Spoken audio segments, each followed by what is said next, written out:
Solo de Jesús la sangre. Buenos días, querida familia, estudiosos de la palabra. Clase 22, no me puedo esconder de ti. No me puedo esconder de ti. ¿Puede alguien esconderse de mí en algún lugar secreto? ¿Acaso no estoy en todas partes, en los cielos y en la tierra? Dice el Señor. Jeremías 23-24. El capítulo base para nuestro estudio de hoy es el capítulo 23.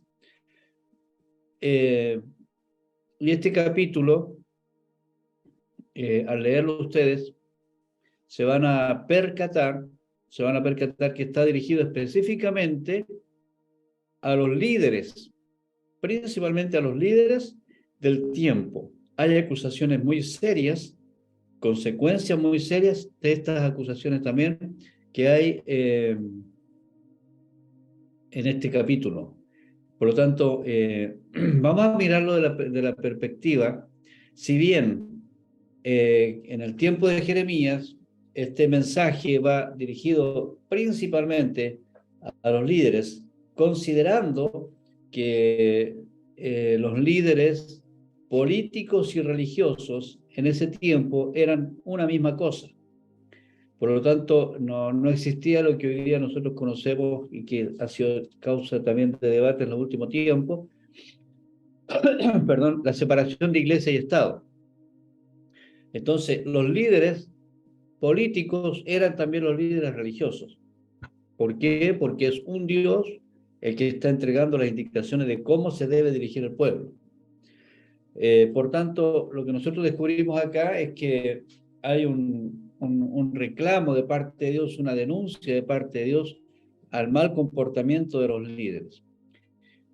Lo vamos a aplicar en el Nuevo Testamento para todo tipo de liderazgo. Vamos a partir de la base de que nuestros principios de enseñanza es lo que el sacerdocio universal de los creyentes. El sacerdocio universal de los creyentes significa, según la Biblia, que todos nosotros somos sacerdotes y por lo tanto todos tenemos un rol como hijos de Dios, y ese rol no en la Biblia no separa tan evidentemente como nosotros tenemos en nuestra mente el rol del pastor y de las ovejas. La separación entre lo que es el clérigo, que son los sacerdotes o los líderes eclesiásticos de las iglesias, y el laicado, que es la gente, esa separación no se ve tanto en la Biblia, la vemos nosotros. En nosotros, en nuestra formación católica, apostólica, romana, lo digo incluso los que se han creado en la iglesia evangélica porque tenemos el mismo origen al final, esta formación católica, apostólica, romana hace creer que el clérigo, el pastor, el sacerdote, está más cerca de Dios que el resto de la gente.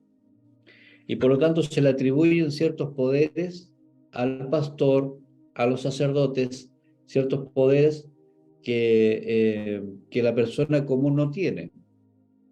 La Iglesia Católica trabajó mucho esto y separó, hizo mucho énfasis en esta separación, y por eso que todavía existe dentro de la denominación y de muchas denominaciones esta separación entre los que son líderes de las iglesias y la gente común. Común lo digo yo entre comillas.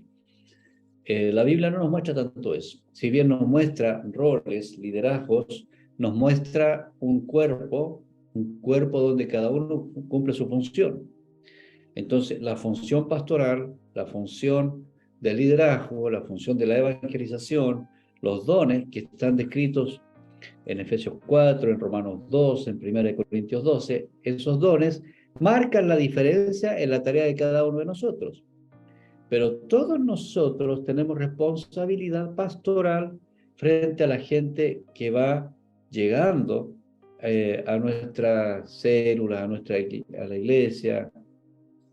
Todos tenemos la misma responsabilidad pastoral, no que todos seamos pastores, pero hay una tarea de responsabilidad pastoral. Digo esto para que cuando vayamos a enfocar la enseñanza como la vamos a enfocar hoy día, usted no piense en otra persona, sino que piense en sí mismo. ¿Cuál es nuestra tarea cuando tenemos la palabra, la verdad del Señor? ¿Cuál es su tarea? No importa el tiempo que lleve dentro de la iglesia. No digo, no, esto está dirigido a otro segmento, a los clérigos, solamente a los pastores. A mí no me llega esto. No, esto va para todos. Así es que al comenzar, hago esa aclaración para que en su mente usted no piense en otro. Porque por ejemplo, se dice, este palo va para este otro, este palo va para allá, este palo va para allá. A mí no me llega ni uno. Entonces, que piense en sí mismo. ¿Ah? Piense en sí mismo. Entonces, el Señor parte, digamos, el versículo central para nuestro estudio. ¿Puede alguien esconderse de mí en algún lugar secreto? ¿Acaso no estoy en todas partes, en los cielos y en la tierra? Dice el Señor. ¿Por qué hace esta pregunta? Una pregunta retórica, para decir que Él no hay nada que se puede esconder de Él. Por lo tanto, todo lo que nosotros hacemos, todo lo que decimos, la forma en que lo hacemos, está delante del Señor. Nadie puede decir, no, Dios no se está dando cuenta de esto. Puede que Dios aparentemente no se pronuncie, pero Él está tomando nota de cada una de las cosas que está viendo de nosotros. ¿Acaso no estoy en todas partes, en los cielos y en la tierra?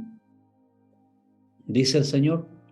Entonces, a partir de eso, el Señor descubre que hay un tipo de profeta que está diciendo puras tonteras y hay otros profetas que están diciendo la verdad. ¿Cómo diferenciar, cómo separar esto? Es nuestra gran tarea. Así que sobre eso vamos a hablar. El Señor ve a aquel que está predicando falsedades y también ve al que está predicando la verdad. ¿Cómo se trabaja con ello? ¿Qué es lo que dice Dios de cada uno? ¿Ya? Bien, habiendo hecho la introducción, entonces vemos acá una advertencia. Jeremías 23:1. ¿Qué aflicción les espera a los líderes de mi pueblo, los pastores de mis ovejas, porque han destruido y han esparcido precisamente a las ovejas que debían cuidar, dice el Señor? Entonces, ahí ya tenemos una advertencia de parte del Señor para tenerla en cuenta, ¿ya? Entonces, ahí viene aflicción, les espera. O sea, no crean que lo que están haciendo, lo están haciendo a mis espaldas, dice el Señor. Lo están haciendo de frente a mí. Los pastores de mis ovejas, ¿qué es lo que hacen? Han destruido y han esparcido. Han destruido y han esparcido. Estas son las dos cosas que hacen los líderes. Puede que usted sea líder de una célula, que sea el anfitrión de una célula, que sea la persona que da la palabra para ofrendar, o que tenga una tarea menor, o que esté recién empezando. Ya una persona que ya comenzó, ya tiene mayor edad que aquel que viene llegando. Por lo tanto, tiene responsabilidad sobre eso. De acuerdo al tiempo que lleve y el conocimiento que tiene, será su responsabilidad mayor o menor. Pero todo tiene responsabilidad sobre aquellas personas que van llegando. Entonces, el reclamo de Dios es que el liderazgo genera dos cosas: destrucción y esparcimiento. Y ahí es donde nosotros tenemos que ser un ojo crítico a nuestra propia tarea. ¿Quién tiene la capacidad, la herramienta para destruir y para esparcir? Es el líder. El líder. ¿Ya? Entonces, el pastor, que con una palabra, con una mala acción, puede destruir. Pero aquí no se está refiriendo, cuando habla de la destrucción, no se está refiriendo a una expresión, a un momento, a una casualidad. Por ejemplo, que el pastor o el líder de tu célula te dice de una manera, te dice, oye, tenemos que estar en tal lugar, y no se te olvide, y te lo dice un poco fuerte, y la persona dice, oye, este que se cree, que se me está, y se siente mal. No se refiere a eso. A este tipo de, eso no destruye una persona. Una persona que está en el Señor no se va a destruir por esas pequeñeces, por esos detalles del líder. Se refiere a líderes malintencionados que lideran a la iglesia, que lideran algo. Difícilmente esto se ve en una célula, pero se puede ver en denominaciones o en ministerios donde el liderazgo se convierte en un, como decía yo, en el clericado, y el cargo importa más que el rol. Y ahí, entonces, hay personas que quieren tener la condición, ¿cierto? Que tienen la condición de liderar una congregación, una denominación, e intencionalmente saben que están llevando mal la congregación, pero no corrigen, porque el sistema es así, porque le conviene a él. Entonces dirigen mal el asunto, pero es una intención del corazón. No es que tuvo un desacierto el líder y dijo algo y con eso echó a perder y está destruyendo la iglesia. No, no es eso. Acuérdense que David funcionaba, era un pastor, ¿cierto? El pastor de Israel, que funcionaba conforme al corazón de Dios y se cayó varias veces, pero eso no le significó ser desechado. Lo que, lo que destruyó a Saúl, o sea, a Saúl, su predecesor, fue la desobediencia, ¿ya? La desobediencia, la soberbia en contra de Dios. Y eso es lo mismo que está el Señor aquí criticando. Entonces, no debemos ser simples ni para autocriticarnos, ni para criticar a otros, de que un error, una mala palabra, una mala acción, una situación puntual puede significar que ese pastor, ese líder tuyo, o tú mismo como líder, estás destruyendo a alguien. Ningún hijo se destruye por un error del padre. No, porque en la suma, ¿cierto? Se da cuenta de que, bueno, mi papá no es perfecto, mi mamá no es perfecta, mi líder no es perfecto, mi pastor no es perfecto, y bueno, tiene sus cosas, pero en la suma siempre se evidencia un espíritu de bien y no de mal. Lo que el Señor está diciendo acá es que hay pastores que pensaban mal, o sea, sabían que Israel debía arrepentirse, debía rendirse a Babilonia, que ese era el camino, y aún así ellos querían defender su posición. ¿Se acuerdan del príncipe y el profeta? Aquí el Señor está diciendo el rey toma la decisión de destruir su pueblo por defender su propio orgullo. Entonces hay una mala intención de adentro. Y lamentablemente esas son realidades que existieron, existen y existirán. Lo segundo que hace una persona con un mal corazón pastoral es esparcir las ovejas. ¿Cómo se interpreta el esparcimiento de las ovejas? Que las ovejas no oyen su voz, no encuentran dirección y andan por todos lados tratando de buscar dónde alimentarse. Y eso las esparce o simplemente las descuida las ovejas. Y las ovejas necesitan ser cuidadas. ¿Esparcen a quién? Precisamente a las ovejas que debían cuidar. O sea, si son tan pastores, deberían cuidar de no destruir la oveja y de no esparcirla, o sea, mantenerlas en su rebaño. Aún el Señor ya, bueno, si no estás entendiendo bien, dice el Señor, aún los sacerdotes y los profetas son hombres malvados. No tienen a Dios. No tienen a Dios. Pero hablan en nombre de Dios. He visto, por eso, ¿acaso pueden esconder lo que hacen, lo pueden esconder de mí? Yo he visto sus hechos despreciables. Aquí mismo, dice el Señor, en mi propio templo, ¿ya? He visto cómo actúan despreciablemente. Por lo tanto, los caminos que toman ellos, los profetas, los sacerdotes, los malvados, los que están sin Dios, llegarán a ser resbaladizos, es decir, en algún momento se van a caer y serán perseguidos en la oscuridad y allí caerán. Es decir, no pienses que una persona malintencionada, que orienta mal, que guía mal, que quiere sacar provecho de una situación para sí mismo, no pienses que no va a traer consecuencias a su propia vida. Siempre la persona lo que siembra lo va a cosechar, ¿ya? Por lo tanto, es una advertencia de parte del Señor. No crean que yo no he visto sus hechos, yo los he estado viendo, dice el Señor. Y bueno, la consecuencia ustedes ya la saben, todos fueron al cautiverio. ¿Ya? Entonces, lo mismo se aplica a nuestro tiempo. A nuestro tiempo. Es muy probable que hayan congregaciones donde se predica la palabra y el Señor no esté ahí, porque se predica la palabra a conveniencia del líder, a conveniencia de la denominación, a conveniencia de alguien o de algo, y no en el nombre de Dios, o sea, en el nombre de Dios, pero no es Dios el que ha dado ese mensaje.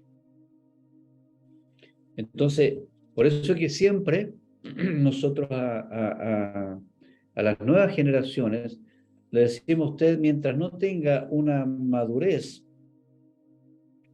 madurez significa que esté guiando a otro, que esté liderando concretamente que haya ganado personas para Cristo y que le esté enseñando y pueda entender bien la Biblia y pueda interpretar que hay cosas muy básicas, fundamentales de Biblia, como son los 66 libros, el Nuevo Testamento, el Antiguo Testamento, la formación, el trato con la gente. Si no ha tenido esa base clara, si no está muy claro, no vaya a buscar alimento a otra parte porque se va a confundir. Y esto no es exclusivismo, ni sectarismo, ni nada. Simplemente una advertencia. Les voy a dar un ejemplo. Le voy a dar un ejemplo. Aquí en casa tenemos una forma de hacer las cosas, una forma. Ya sea de cocinar, horario para almorzar, tenemos una forma. Y el vecino aquí al lado tiene su propia forma. Entonces, si yo voy a preguntarle a la vecina o al vecino, ellos me van a decir, nosotros lo hacemos así. Y voy al de más allá y me dice, nosotros lo hacemos, y cada uno lo hace a su manera. Entonces, los que son parte de la casa deben alimentarse en esta casa. Y a lo mejor el vecino de allá, además que ahora hay tanta diversidad culinaria también, podemos decir, bueno, el vecino que le pone un ají rocoto, el de más allá no le pone nada de ají, el de más allá lo hace, no sé, con un tipo de papa sureña, el de más allá papa nortina, uno come arroz, el otro, en fin. Entonces, con las iglesias pasa lo mismo, hay tanta diversidad que si tú empiezas a comparar el arroz de una con el arroz de otra, vas a tener problemas. Te vas a confundir y no vas a saber qué alimentar. Igual que ver las redes sociales, o sea, ver las redes sociales y alguien te dice, coma huevo, y otro dice, no coma huevo, congele el huevo, no lo congele. Trátelo. Entonces, nunca, ¿qué hago entonces hoy día? Lo mismo está pasando, la Biblia dice que se amontonarán maestros conforme a su propia concupiscencia. Entonces hoy día se escuchan muchos mensajes. Lo importante es que donde tú hayas nacido, vayas descubriendo la palabra del Señor y luego, con cierta madurez y cierto criterio, puedas comenzar a investigar con plena libertad y tranquilidad porque nada te va a mover. Pero si no estás maduro y empiezas a investigar, terminas haciendo y diciendo muchas tonteras. Entonces nombraré pastores responsables que cuidarán de ellas y nunca más tendrán temor. Ni una sola se perderá ni se extraviará. Yo el Señor he hablado. Estoy en el versículo 4 ahora. Fíjese la comparación. Primero él dice, estos no tienen a Dios, pero yo voy a poner pastores responsables. que cuidarán de ella. Es decir, ¿hay un tipo de pastor malvado? Sí, pero también hay pastores responsables que cuidan de las ovejas. ¿Qué dice con las ovejas? Nunca más tendrán temor. ¿Ya? Cosa fundamental es eliminar el temor de la vida de las ovejas. Y fíjese la expresión, la seguridad, ni una sola se perderá, ni se extraviará. ¿Por qué se va a extraviar si tiene un pastor que le ha quitado el temor, que la cuida? Yo, el Señor, he hablado. Entonces, el Señor garantiza, o sea, se no va a dejar a las ovejas solas, abandonadas, y bueno, les tocó mal a los pastores, no. Yo pondré, nombraré, soy yo el que nombra pastores responsables. Entonces, si tú tienes aspiraciones al liderazgo, si tienes célula y todo, no creas que te nombró tu líder. El Señor te puso ahí. El Señor te puso ahí. Y a cada uno de los que está haciendo el estudio de esta palabra, el Señor le tiene un rol ahí. Él es el que le va a poner ahí.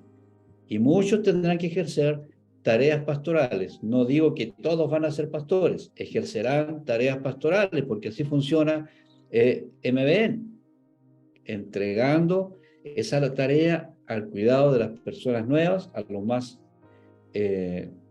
antiguos y más comprometidos. Cuidarán de ellas. ¿De dónde van a salir estos pastores? Esa es la pregunta. Yo los voy a nombrar, pero ¿de dónde van a salir si están todos contaminados según lo que está diciendo el versículo que estábamos estudiando anteriormente? Estas son palabras casi sinónimos, hay unas pequeñas diferencias, son palabras distintas, otras son las mismas, que se traducen en la Biblia como pastor, obispo y anciano. No quiero enfocarme más tanto en eso para avanzar en otro aspecto. Estas tres palabras aparecen en la Biblia y se pueden usar indistintamente. Ya, algunos han marcado la diferencia entre obispo, le ponen el obispo está en primer lugar, después está el pastor, después está el anciano, digamos, haciendo una jerarquía de la iglesia.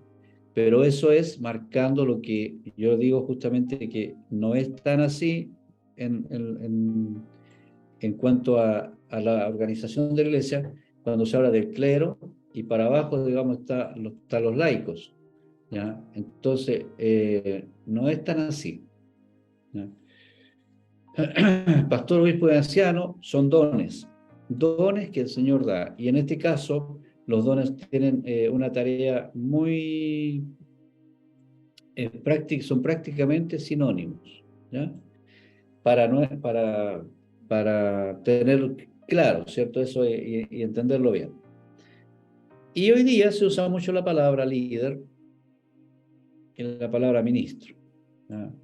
Reverendo se usa también depende de la denominación, pero estas son palabras más modernas que se usan más a menudo hoy día, líder y ministro, tanto así que la palabra liderazgo es una palabra que por muchos años se evitó usar en la iglesia, por el concepto del mal liderazgo que se ejerce en el mundo. O sea, el liderazgo del mundo tiene una forma. El liderazgo de la iglesia, el liderazgo en el Señor, tiene una imagen totalmente diferente. Consideremos que nuestro gran líder es Jesús. Y Jesús no se parece en nada a un líder como lo era Barrabás, por ejemplo. Entonces, el liderazgo de Jesús es el liderazgo que nosotros seguimos. Es nuestro ejemplo a seguir. ¿Qué es lo que hace un buen pastor? Acompaña al pueblo de Dios. ¿Ya? Lo cuida frente a las dificultades. Le ayuda frente al temor. Protege el rebaño. En el fondo nos conduce por buenos lugares, buenos pastos, nos protege, nos lleva hacia el bien y nos prepara para una morada eterna. Es decir, tiene que ver con el mundo espiritual y también con la parte emocional. Entonces, la tarea pastoral es una tarea de liderazgo. Cuando nosotros hablamos de paternidad espiritual, del cuidado uno a uno, todo eso tiene que ver con pastorear. Si a ti te han pasado una persona, o el Señor te ha dado una persona a cuidar, o tú invitaste a alguien, lo estás cuidando espiritualmente, cuidando su crecimiento, tú tienes que ser suficientemente responsable delante del Señor, porque darás cuenta al Señor por esa ovejita que el Señor te pasó. ¿no?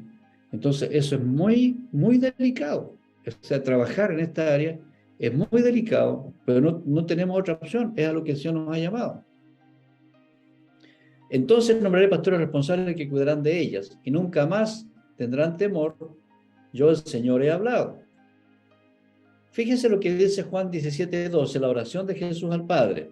Señor, los guardé de tal manera, o sea, que ninguno de ellos se ha perdido, fuera del que tenía que perderse en cumplimiento de la Escritura. Entonces, Señor, los que tú me diste, no se perdió ninguno. Y mira lo que decía, lo que dice aquí el versículo, ni una sola se perderá. Entonces, ¿cuál es el modelo de pastor que nosotros tenemos? Es Jesús. ¿A quién se estaba refiriendo Jeremías cuando escribió el Espíritu Santo, cuando inspiró a Jeremías para decir estas cosas? A Jesús. El liderazgo se perfecciona con el modelo de Jesús. El liderazgo se perfecciona con el modelo de Jesús. Jesús no perdió a ninguno, excepto, dice, el que tenía que perderse. Había claridad de que o sea, que había uno que se iba a perder, ¿ya? Entonces, fuera el que tiene que perderse en cumplimiento de la Escritura. ¿Ya? Veamos esto. Juan 18:8, más adelante, ya cuando Jesús está atrapado, ya lo fueron a atrapar, ¿ya? Y están los soldados, más los líderes de la iglesia, o sea, los líderes de los judíos, más los soldados, y Jesús ¿a quién buscan? A Jesús. Y se cayeron, y después se pararon, y Jesús le dice, y les vuelve a preguntar a Jesús, y le dice, ya les dije que soy yo. Ahora Jesús les dice ahora, ya que soy la persona a quien buscan, dejen que los demás se vayan. Y el versículo 9 nos explica Juan, lo hizo para que se cumpliera sus propias palabras. No perdí ni a uno solo de los que me diste. Estas palabras. Entonces, el Señor se hizo responsable de cada uno de los discípulos que el Padre le quiso dar. ¿Ya? Entonces, si se dan cuenta ustedes, el Señor tuvo un proceso de comunicarse con los discípulos, de llamarlos, de invitarlos al ministerio, pero Él tenía muy claro que no eran de Él, sino que eran del Padre, que se los pasó para que los cuidara. Y esto es muy importante que nosotros tengamos claro, o sea, ni la iglesia, ni nuestros hijos, ni los discípulos son nuestros, son del Rey de Reyes, Señor de Señores, le pertenecen al Señor, pero el Señor nos lo encargó a nosotros para que nosotros lo cuidemos. Una especie de buen samaritano, que Él nos dice, nos deja al enfermo, y dice, cuida al enfermo, que yo voy a volver, y cuando vuelva lo quiero ver sano, te lo encargo. No hace cosa que vuelva a ver al enfermo, y el enfermo no está por ningún lado. ¿Por qué no? Que no me di cuenta qué pasó, que se enojó, no supe. No, la tarea es cuidarlo, ¿no? El Señor no perdió ninguno. ¿Qué otras enseñanzas tenemos acerca de esto? El mismo Juan dice algo bien interesante. En 1 Juan 2:19. Salieron de nosotros, pero no eran de nosotros. Esto viene en respuesta de qué. ¿Y qué pasa con los que alguna vez están y después se van? Esta es la pregunta y esta es la respuesta.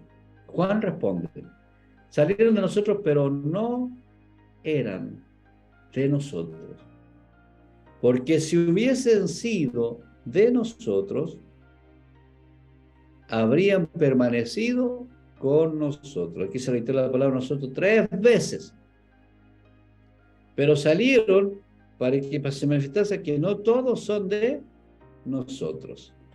Entonces, aquí nosotros tenemos que eliminar el buenismo para interpretar las cosas. Y el buenismo es querer ser más buenos que Dios. Juan, que era el discípulo amado de Jesús y el que da los mensajes de amor más nítidos en la palabra, él está diciendo que aquellas personas que estaban con él y se fueron, simplemente no eran. porque el que es nunca se va, permanece. Y los que se van es para evidenciar que no todos son de la familia. Ahora, esto es muy importante ya, en el contexto en que estamos, en el contexto que escribe Juan, y el contexto que estamos nosotros. ¿Ya? Voy a seguir explicando esto primero. Esto es muy importante. ¿Por qué? Porque en ese entonces eran uno solo. Hoy día el cuerpo de Cristo está fragmentado. ¿Ya? Hay muchas denominaciones, muchos tipos de creencias, hay muchas, algunas son verdad, otras no, en fin. Pero lo mismo que les decía recién, delante. Si tú naces, ¿no?, en esta familia, en esa familia permanece. Ahí te sanas, ahí te enfermas, ahí te vuelves a sanar, ahí te enojas, ahí aprendes a reconciliarte, ahí aprendes a servir, aprendes a trabajar en equipo, es tu familia. Hay personas que dicen, no, yo me voy de acá, me voy acá, y empieza otra vez el proceso de cero. Y cuando ya no se acomoda, se cambia otra vez, y otra vez empieza el proceso de cero. Son nubes sin agua, dice la Biblia. Y el árbol se conoce por su fruto. Entonces, para dar fruto, es necesario permanecer donde tú estás. Tomar una decisión, decir yo aquí sigo, yo aquí me quedo, aquí permanezco, aquí crezco, aquí respeto a mis líderes y de aquí no me muevo hasta que Cristo venga. Pase lo que pase, venga lo que venga. Porque eso, así se forman las familias biológicas, así se forman las familias espirituales. ¿Ya? Entonces, esa parte como enseñanza es muy importante. Tú naces en una célula, esa célula se tiene que seguir multiplicando o está en la congregación, ahí tienes que permanecer, ahí creces, ahí vives toda tu experiencia. No, no es como estar en el barrio del Chavo. El Chavo se iba, agarraba su ropita en un palito y se iba, llegaba a la esquina y se devolvía. ¿Por qué? Porque era necesario, porque no había otro lugar donde hubiera un Don Ramón, aunque le pegara, donde hubiera un Kiko con quien jugaba y peleaba. No había otro. Ese es su barrio, esa es su vecindad, que tiene de todo. Pero ahí es donde crecía el Chavo del Ocho. Bueno, nosotros somos mucho más que un barrio, somos una familia, pero ahí es donde crece, donde se desarrolla. Ahí es donde se aprenden las mejores cosas. No picando por todos lados, porque inhibes tu crecimiento. Sin embargo, para que tengamos claro también, hay gente que no es y se va. Pero si se va, primera de Juan 19, se va porque no era. Y el que era es igual que el Chavo. Quiso irse, pero vuelve. Y todo sigue en paz y seguimos creciendo, seguimos desarrollándonos. Entonces, no queramos ser más buenos que Dios. No, pues que hay que buscar la oveja perdida, pero aquí dice que ninguno se pierde. Porque hay un tema fundamental. La persona ya nació. El que no ha nacido, el que le gustó la iglesia porque cantan bonito, que le gustó porque le dan oportunidades, porque lo tratan bien, porque le ayuda a su salud emocional, pero no le abre su corazón a Jesús, en algún momento se va a ir. Luego, el que le abre su corazón a Jesús, se compromete con su propio liderazgo. Sigue creciendo. Así funciona. Entonces, esto es lo que el Señor le está reclamando al pueblo, porque el pueblo de Israel, los príncipes, en lugar de buscar apoyo en Dios, empezaron a buscar en otros lados. Y llegaron al rey a buscar otros lados. Y destruyeron al pueblo por su mala dirección. Cuando hubieron comido la experiencia de Jesús ya resucitado, le dijo a Simón Pedro, hijo de Jonás, ¿me amas más que estos? Respondió, sí, Señor, tú sabes lo que te amo. Y el Señor ahí le entregó el ministerio. Entonces, esta parte clave. Ellos, decía el Señor anteriormente, arriba, no tienen a Dios. Si no lo tienen, ¿cómo lo van a amar? Pero hablan en nombre de Dios. Y el Señor, antes de entregarle el ministerio a Pedro, le dice, Pedro, asegúrame realmente que me amas. Y de eso nosotros tenemos que respondernos. ¿Realmente amo al Señor? ¿Realmente lo amo? Entonces, esa es la pregunta que nosotros tenemos que hacernos. Y si le amamos, entonces terminamos de una u otra manera siendo parte de ser pastores responsables que cuidan las ovejas y que no perderán ninguna, se extraviará ninguna.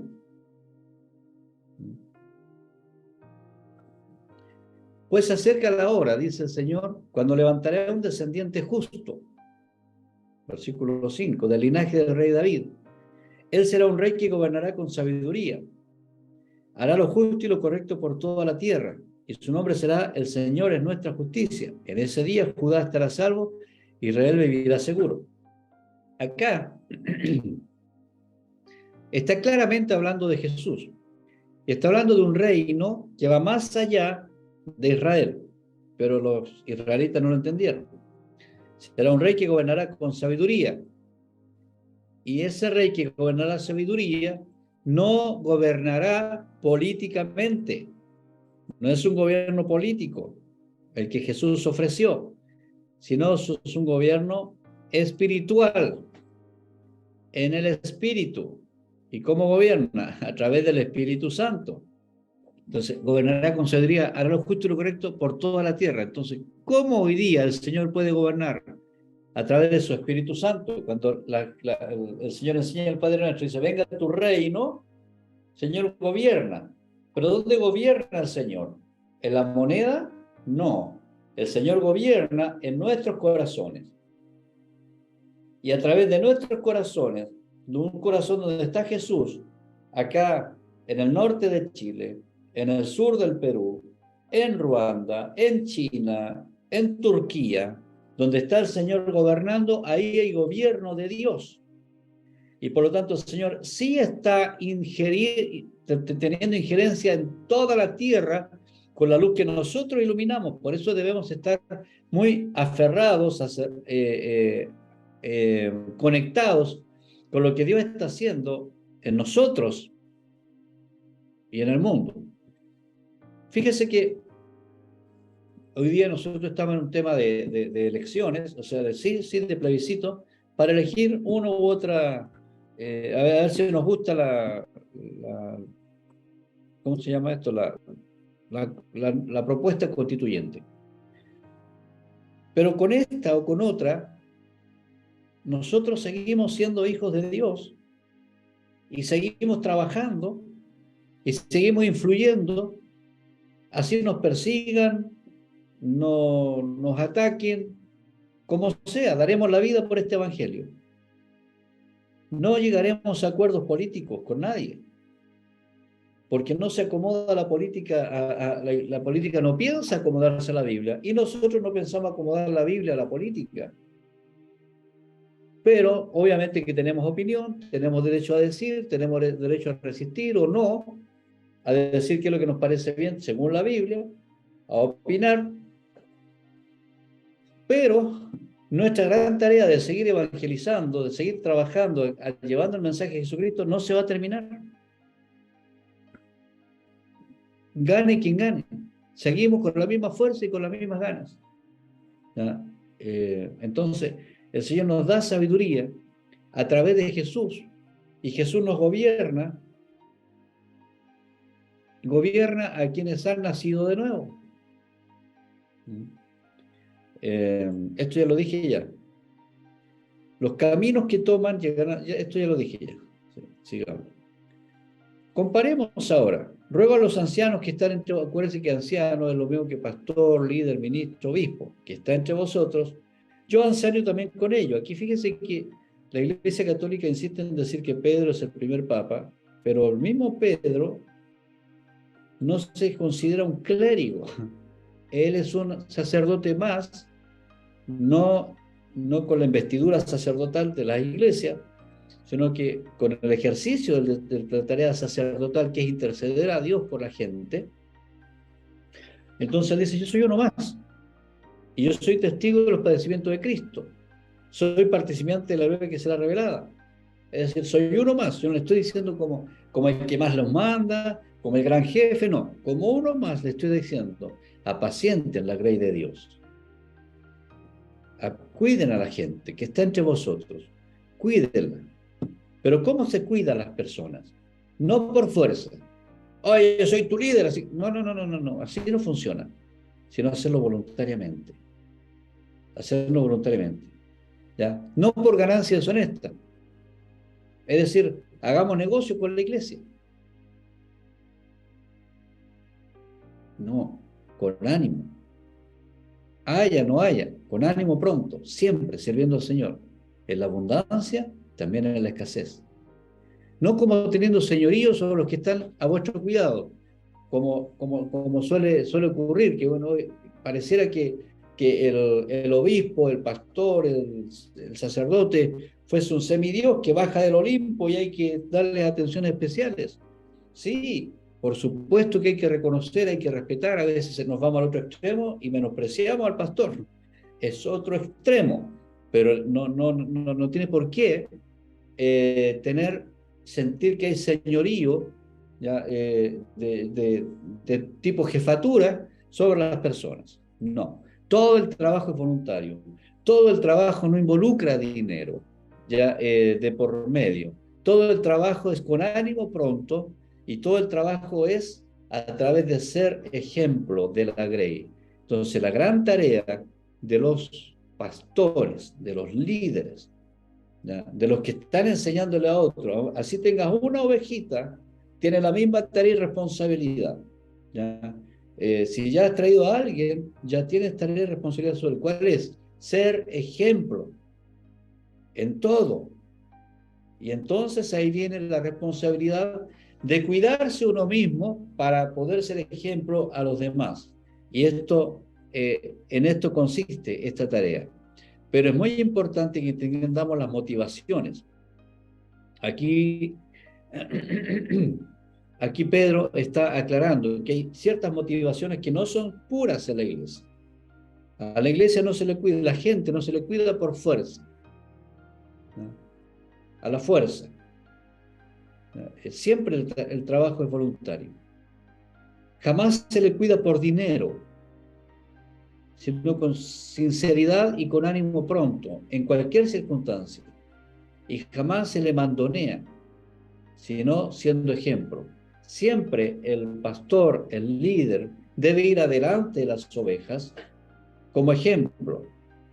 No voy a ser líder para empezar a mandar. No. Si alguien tiene que limpiar el baño, vamos a limpiar el baño. Si hay que barrer, vamos a barrer. Si hay que pintar, vamos a pintar. Hagamos todos. Todos, aquí no se diferencia nadie. Todos, obviamente, de acuerdo al tiempo y las posibilidades de cada uno y las capacidades de cada uno. Pero todos vamos a la pelea. Todos vamos juntos. Y eso es un ejemplo a la siguiente generación ¿ya? Espiritual. Mire lo que dice el versículo 4. Cuando aparezca el príncipe de los pastores, ¿quién es el príncipe de los pastores? Jesús. Vosotros recibiréis la corona incorruptible de gloria. Es decir, hagan las cosas bien, porque va a tener su recompensa. Sin embargo, esto dice el Señor de los ejércitos celestiales acerca de los profetas. Volvemos ahora a Jeremías. Los alimentaré con amargura y les daré veneno para beber. ¡Qué terrible! Pues fíjense en esto, es debido a los profetas de Jerusalén que se ha llenado esta tierra de maldad. ¿Saben? Y esto es fuerte, muy fuerte. Las condiciones sociales que nosotros vivimos, nosotros no me refiero solamente a Chile, sino que a la humanidad, depende mucho de los profetas locales. Los profetas, los líderes de las iglesias, los pastores, lo que enseñan. ¿Ya? La tierra se llena. Hoy día es increíble cómo está la corrupción por todas partes. Es increíble. Pero ¿a quién culpa el Señor? A los profetas. ¿Por qué? Porque un profeta tiene que tener la capacidad de denunciar sin temor, sin compromisos. Y tiene que tener la capacidad de relacionarse con A y con B, con izquierda y con derecha, con toda libertad, sin comprometerse ni con uno ni con otro. Y si A está haciendo algo que no corresponde, denunciarlo. Y si B hace algo, denunciarlo. Denunciar significa exhortarle, decirle, no, no lo hagas. La iglesia tiene esa tarea, tiene ese deber. En este caso, el Señor culpa a los profetas de Jerusalén, y si lo dice el Señor, ¿qué podemos decir nosotros? La maldad de Jerusalén, la maldad de Israel, se debió a la mala gestión de sus profetas. ¿Ha estado alguno de estos profetas en la presencia del Señor para escuchar lo que en realidad dice? ¿Acaso alguno de ellos se ha interesado lo suficiente como para escuchar? O sea, ni siquiera se interesan en buscar la presencia de Dios. No oran, no buscan la intimidad y hablan en el nombre de Dios. Ustedes no han estado en mi presencia. Yo no envié a estos profetas. Sin embargo, van de un lado a otro afirmando hablar en mi nombre. No les he dado ningún mensaje y siguen profetizando. Si hubieran estado en mi presencia, me hubieran escuchado, habrían hablado mis palabras y habrían hecho que mi pueblo se apartara de sus malos caminos y sus malas acciones. Es decir, que si los profetas hubiesen hecho un trabajo efectivo, jamás ese pueblo habría caído en cautiverio, pero no hicieron la pega. Entonces, es nuestra tarea advertir cuando un discípulo, cuando una célula, cuando alguien, hablemos en términos locales,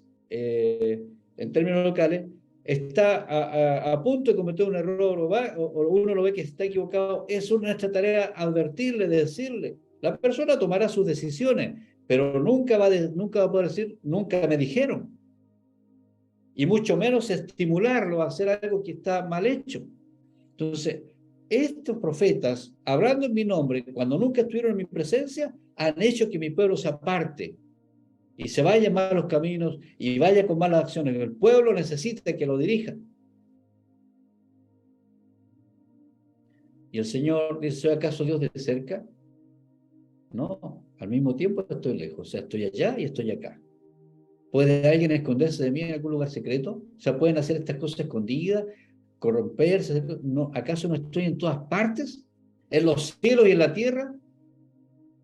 O sea, ¿creen ustedes, realmente creen, se les pasa por la cabeza que pueden hacer algo pasándome por alto?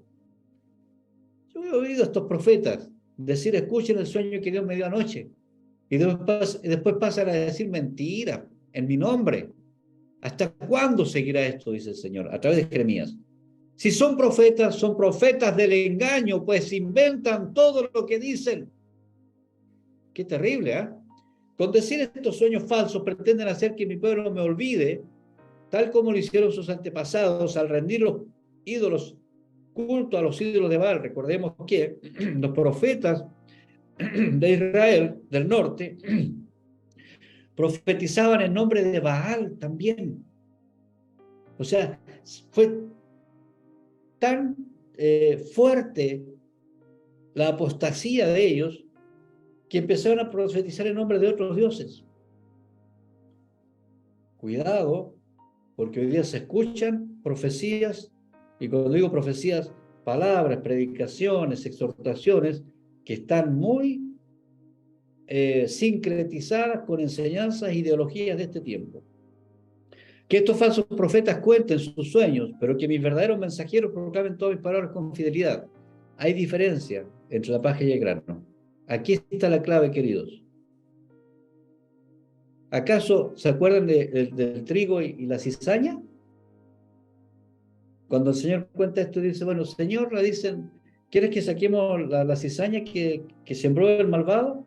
No, dice el Señor, porque al tratar de sacar la cizaña, también vas a arrancar con el trigo. Déjalos que crezcan juntos. En su momento se notará quién es cizaña y quién es trigo. Es el mismo principio que se está aplicando acá, dice, que estos falsos profetas cuenten sus sueños y hablen lo que quieran. Pero ¿saben qué? Tengo verdaderos mensajeros que proclaman todas mis palabras con fidelidad. Y dice el Señor, hay diferencia entre la paja y el grano. Es obvio que si tú le pones una gallina paja y le pones la misma gallina grano para comer, la gallina va a elegir el grano entre la paja. Y eso tiene que pasar con nosotros. Si nosotros predicamos la palabra del Señor, tenemos que predicar toda la palabra, no aguarla con otros pensamientos ideológicos o de otras fuentes, y tiene que predicarse completa, no solamente aquellas cosas bonitas que le gusta escuchar a la gente. Hay que predicar las cosas, la palabra es bonita en sí, es dulce como la miel, pero también amarga el vientre, porque corrige, porque sana, porque libera. Entonces la palabra que nosotros entregamos tiene que ser una palabra completa, completa. Y no venga alguien a decir, no, es que tuve un sueño, sí, ya está bien, tuviste el sueño, lo creemos el sueño, pero tiene que estar sujeto a la palabra del Señor, la Biblia escrita, es la que a nosotros nos sirve para entender, no desviarnos ni a la derecha ni a la izquierda. La palabra tiene que ser leída, estudiada, profundizada, porque esa es la palabra que nos va a ayudar a decir cómo predicar la palabra también.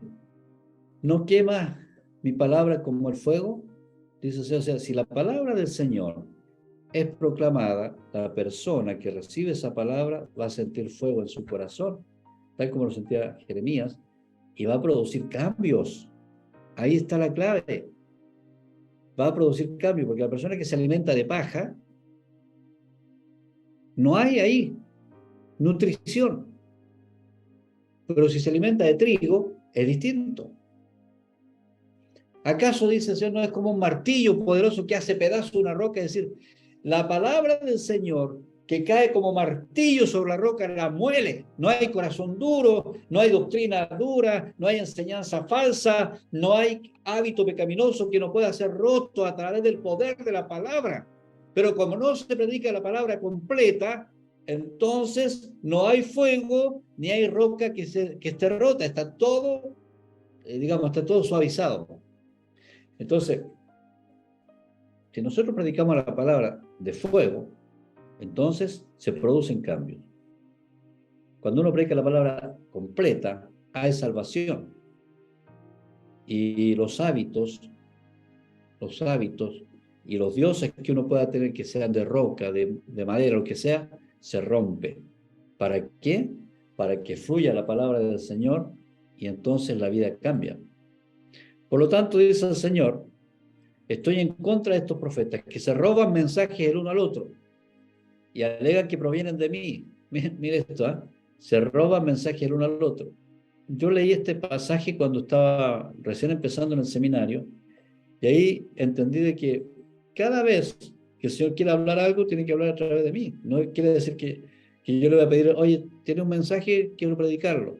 Hay gente que de buena manera, incluso hay libros que dicen un mensaje para cada día, libros de predicaciones hechas.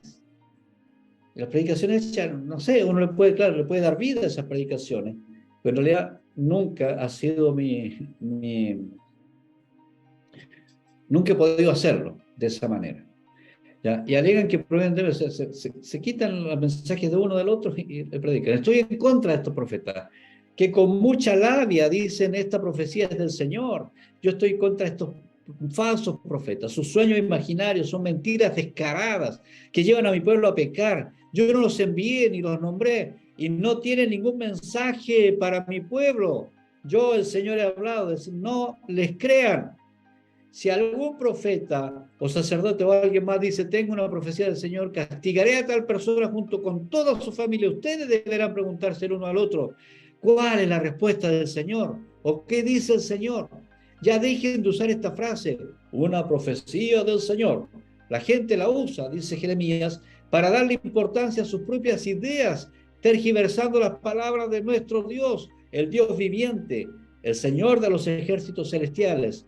Es decir, cuando un mensaje, cuando un consejo, cuando una enseñanza te aleja de Dios, te aleja de la gente, te aleja de los tuyos, entonces esa es una mala profecía, no hay que creerla, hay que aprender a tener discernimiento, no hay que creer todo lo que se dice. Y luego el Señor termina, ¿soy acaso Dios solo de cerca? ¿Acaso yo no me doy cuenta de esto? No te estoy mirando, no estoy viendo lo que estás creyendo, lo que estás diciendo, lo que estás inventando. ¿Hay algún lugar secreto donde yo no pueda estar? Yo estoy en todas partes, dice el Señor. ¿Cuál es el resumen? Dios ve y escucha tanto el mensaje verdadero como la falsa profecía. Entonces, ¿cuál es la clave? Nosotros debemos predicar la palabra completa. De quién es el Apocalipsis sin saltarse nada. Se predique completa la palabra del Señor. Y hay otros que siempre van a estar predicando mensajes falsos. Pero, Señor, bueno, ahí al final vamos a llegar a eso. Entonces, el Señor escucha todas las teorías y mensajes y cosas que están saliendo en el mundo. El Señor no está en espaldas del Señor, Él lo sabe. Ahora, en el Nuevo Testamento, el Espíritu y la palabra asisten para tener discernimiento acerca de lo que se está hablando. Otra cosa, Jesús es el pastor de los pastores. Por lo tanto, Él sabrá recompensar a los que caminan según su propio pastorado, el pastorado de Jesús. Otro, Jesús requiere personas que proclamen toda su palabra. Bueno, prediquen lo que quieran los falsos, pero yo tengo gente que predica la verdad. Y la gente también sabrá discernir entre el trigo y la paja. ¿Dónde hay verdadera palabra? Jesús no nos envió a andar buscando y denunciando a falsos profetas. Esto lo digo por si acaso. El tema de hoy era necesario que habláramos de este punto, pero Jesús no nos envió a andar, oye, vamos a buscar ahí quién está diciendo falsas profecías, o hacer videos o YouTube perdiendo el tiempo en esas cosas. No, el Señor dice, deje que predique nomás. Pero usted predique todo el mensaje, no ande pendiente de lo que hace el otro. Predique todo el mensaje completo usted. Y los demás, bueno, darán cuenta. Ellos sabrán, se resbalarán, andarán en oscuridad, se caerán. Pero usted predique el mensaje completo y ejerce un buen liderazgo. Amén.